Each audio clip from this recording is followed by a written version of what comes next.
Hello students, 12th class history, lesson name Mahatma Gandhi and national movements. आज के अपने दो topic quit India movement and the last heroic days. पहले हम करते हैं क्विट इंडिया मूवमेंट्स। 1942 में क्रिप्स मिशन के फेल हो जाने के बाद इंडिया के अंदर महात्मा गांधी ने क्विट इंडिया मूवमेंट स्टार्ट कर दिया। ये मूवमेंट भी उसी तरह तेज़ी से चला जिस तरह 1920 में नॉन कोऑपरेशन मूवमेंट और 1930 में सिविल डिसओबीडियंस मूवमेंट चला था। इस मूवमेंट में सबसे बड़ी बात क्या थी कि इस मूवमेंट के अंदर यूथ ने सबसे ज़्यादा पार्टिसिपेट किया था। इस मूवमेंट में ऐसा सब कुछ बना कि इंडिया के कुछ नेटिव रूलर ने अपना ही रूल चलाना शुरू कर दिया, लाइक ईस्ट में मेदिनीपुर और वेस्ट महाराष्ट्र में सतारा। इस मूवमेंट में बिहार से जयप्रकाश नारायण ने यूथ को जो है लीड किया और अंडरग्राउंड होते हुए उन्होंने क्विट इंडिया मूवमेंट में महात्मा गांधी का बहुत ज़्यादा साथ दिया। जब ये मूवमेंट चल रहा था तो महात्मा गांधी को अरेस्ट कर लिया गया। अरेस्ट करते ही मुस्लिम लीग को एक चांस मिल गया कि उन्होंने सिंध और प्रांत में, सिंध और पंजाब के अंदर जो वो बिल्कुल वीक थे पार्टी, कंसोलिडेट करने का मौका मिल गया। और इसी टाइम महात्मा गांधी जेल में भी थे। तो यहाँ पर मुस्लिम लीग और उनके एक बहुत बड़े लीडर मोहम्मद अली जिन्ना पंजाब और सिंध में अपनी पार्टी को मजबूत करने में सफल रही। 1944 में जब सेकेंड वर्ल्ड वॉर चल रहा था तो महात्मा गांधी को जो है ना जेल से बाहर कर दिया गया। तो उस टाइम महात्मा गांधी ने बाहर आते ही इंडिया की एक बहुत बड़ी कम्युनिटी मुसलमानों को अपने साथ लाने की कोशिश की और उन्होंने बहुत बड़े लीडर मुसलमानों के मोहम्मद अली जिन्ना से बात की। इसके बाद इंडिया के अंदर 1946 में क्या होता है कि स्टेट असेंबली के इलेक्शन होते हैं। स्टेट असेंबली के इलेक्शन में जो रिजर्व सीट थी वहाँ तो मुस्लिम लीग और जो जनरल सीट थी वहाँ पर कांग्रेस पार्टी बहुत आगे निकली। 1946 में ही यहाँ पर कैबिनेट मिशन भारत में आता है और कैबिनेट मिशन किसी तरह जो है ना इंडियन लीडर्स को अपने चंगुल में फंसा नहीं पाता, तो वो ये मिशन फेल हो जाता है और यहाँ पर Mohammad Ali Jinnah direct action day declare कर देता है, जिससे बंगाल में जो माइनॉरिटी में कम्युनिटी थी लाइक हिंदू, वहाँ पर मुसलमानों ने हिंदुओं को मारना शुरू कर दिया और सिंध और पंजाब के अंदर जहाँ माइनॉरिटी में मुस्लिम थे ऐसा सब कुछ मुसलमानों के साथ हिंदुओं ने शुरू कर दिया। और यहाँ पर एक ज़बरदस्त जो ना दो कम्युनिटी के बीच खूनी संघर्ष देखने को मिला। यहाँ 1945 में इंग्लैंड के अंदर लेबर पार्टी का बनना होता है। लेबर पार्टी के प्राइम मिनिस्टर ने जो इंपीरियलिज्म के अगेंस्ट थे भारत को लिबर्टी देने का जो ना प्रॉमिस किया और यहाँ पर वोवेल की जगह उन्होंने माउंट बेटन को जो है भारत का वायसराय बनाया और ये कह दिया कि 1948 तक हम इंडिया को लिबर्टी दे देंगे, इंडिपेंडेंट कर देंगे। और वो दिन आ ही गया। 15 अगस्त 47 को दिल्ली के अंदर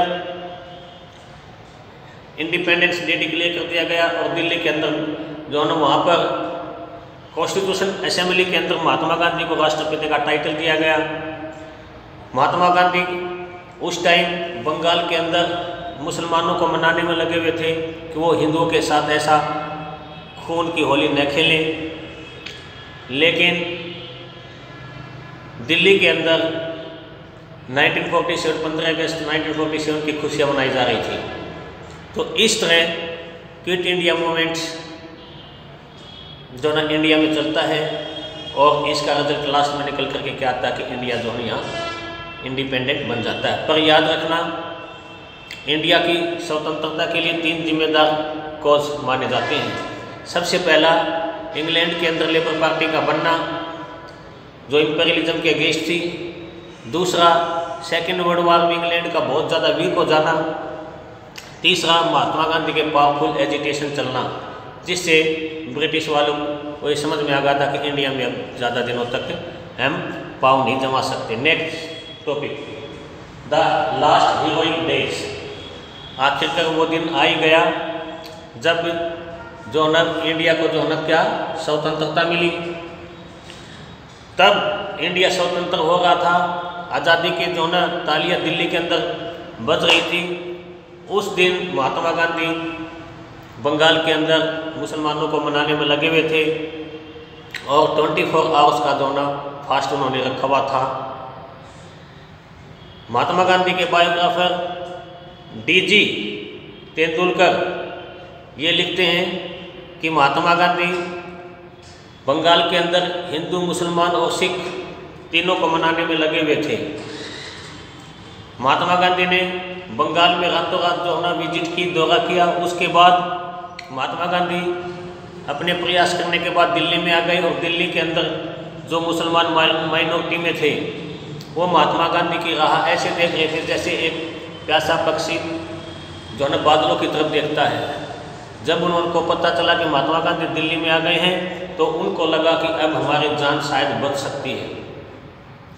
तो महात्मा गांधी के ऊपर कटाक्ष करने वालों ने कहा कि महात्मा गांधी की चिंता मुसलमानों के प्रति इतना ज़्यादा है तो जो हिंदू पाकिस्तान में हैं, महात्मा गांधी पाकिस्तान क्यों नहीं जा रहे ताकि हिंदुओं को बचाए। लेकिन यहाँ पर जो महात्मा गांधी के बायोग्राफर हैं डीजी तेंदुलकर, वो लिखते हैं कि महात्मा गांधी पाकिस्तान वास्तव में जाना चाहते थे लेकिन वो जा नहीं सके। तो महात्मा गांधी के कुछ लोग महात्मा गांधी से बहुत ज़्यादा महात्मा गांधी के अगेंस्ट हो गए थे और महात्मा गांधी के ऊपर 20 जनवरी को भी अटैक हो चुका था। लेकिन जब ये देश 2 पार्ट में डिवाइड हो गया था, हिंदुस्तान और पाकिस्तान 2 हिस्से बन चुके थे, तो महात्मा गांधी की सोच कुछ ऐसी थी कि इसको पाकिस्तान को कुछ हेल्प की जाए। पाकिस्तान को वो कहता है कि ये हमसे बिल्कुल पॉलिटिकली और फिजिकली हमसे बेशक अलग हो चुका है, लेकिन हम 2 नेशन कभी भी इंटरनेशनल लेवल पर सामने नहीं आने चाहिए। हमें एक दूसरे की हेल्प मदद हमेशा करते रहनी चाहिए।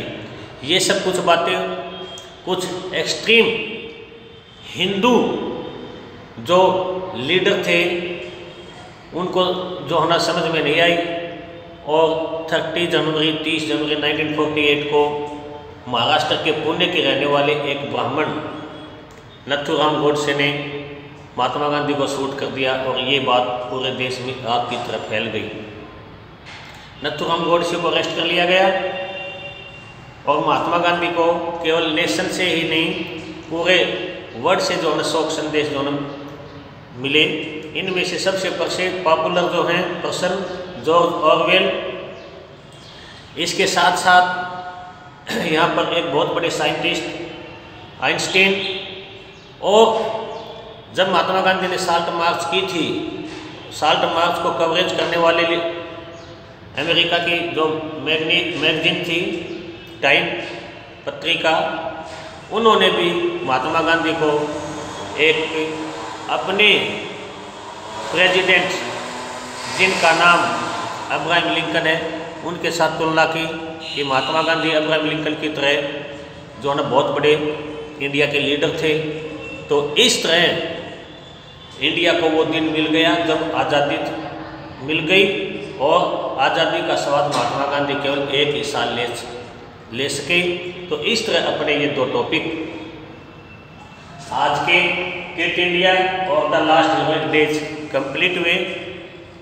हम लास्ट टॉपिक इस लेसन का नेक्स्ट वीडियो में करेंगे।